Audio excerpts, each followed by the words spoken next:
ჩვენ რო ვისაუბრეთ, ორივემ თქვით, რომ ადვილი ბრძოლა არ გვეგონა რომ იქნებოდა ეს.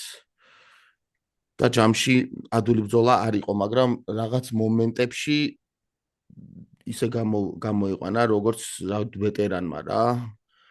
ძალიან გამოსtildeლ მებრძოლმა და აი მართლა დიდი დამტკიცება იყო, რომ თავისი კაცი არის და bantamweight-ში არის ერთ-ერთი ძალიან საშიში კონტენდერი ჩემი აზრით რა. ნამდვილად ეს იყო ალექსანდრეს რიგითი მეორე ბრძოლა UFC-ში. სიტუაცია ბრძოლამდე როგორი იყო?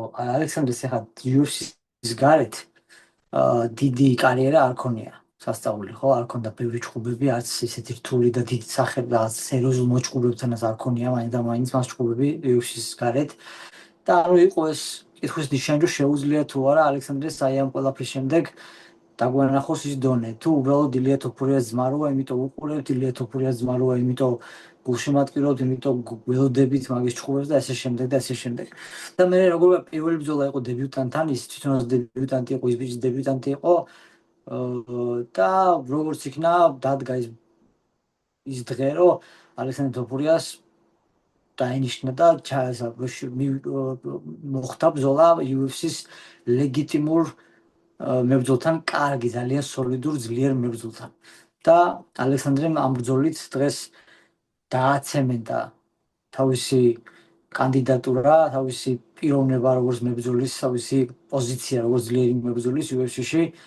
ძალიან ძლიერ, ძალიან შთამბეჭდავ ათლეტს და მოჭუბარს მოუგო დღეს სამივე რაუნდი, დღევანდელ ბრძოლაში ჩემი აზრით სამივე რაუნდი მოუგო. პირველი უფრო ახლო იყო, მეორე ბოლო ორი უკვე უდავოდ ალექსანდრეს სასარგებლოდ დასრულდა.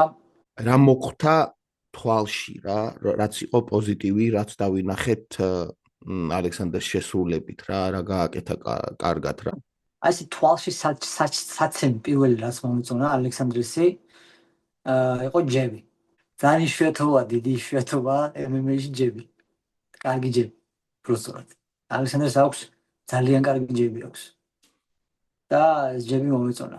მაგრამ არ მომეწონა ის თუ ამ კონკრეტულ საკითხს თუ გავყვებით, არ მომეწონა ის რომ ჯების შემდეგ მარჯვენა ხელს არ აგდებდა ხშირად.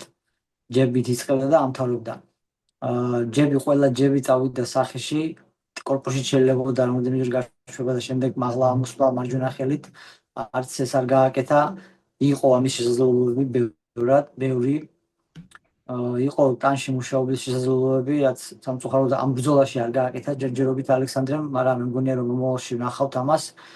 რამოდენიმეჯერ კიდე რაც მომეწონა იყო ის რომ ცოტა ხანი პირველ რაუნდში გამოუშვა წინ რომ ენახა. აი დატა რა ქონდა შემოსავთავაზებელი თავის მოწინააღმდეგეს მასზე, აი ეს დატა, ეს დეირა ყველაფერი ჩამოტვირთა პირველ ორ წუთში, გამოუშვა წინ მოუშვა. და რომ ნახა ძალა სისწრაფე რომ შეაჩვია თავის მოწინააღმდეგეს უკვე თვალი და რიტმს რომ შეაჩვია თავისი მოწინააღმდეგის, შემდეგ უკვე მიაწვა. უკან რომ დახია და კედელთან რომ მიიყვანა, რამოდენიმეჯერ ის ბიჭი წამოვიდა ძალიან უხეშად და დაუფიქრებლად ჩამოყრილი ხელებით წამოვიდა ალექსანდრეს მარჯვენა ხელისკენ. მას შემდეგაც ალექსანდრემ მას ჯებით მიაწვა. ძალიან ბევრჯერ შეეძლო მარჯვენა ხელის მიყოლება მარცხენაზე, მესამე მეოთხე დარტყმას რო გაეკეთებინა, არ იქნებოდა ურიგო. ახლა გამარჯვებულებს არ ასამართლებენ. თლიანობაში ძალიან შთამბეჭდავი გამარჯვება იყო.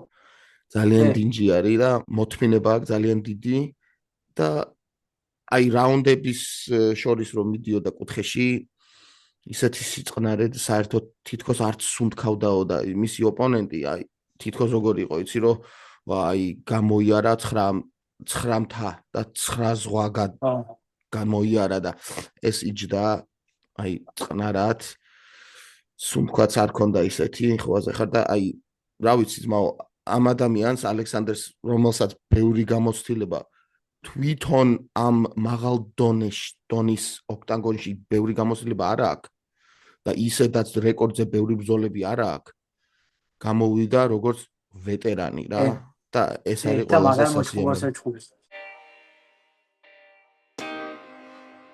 You're listening to Fight Pod Georgia, weekly MMA podcast with the Cartuerians.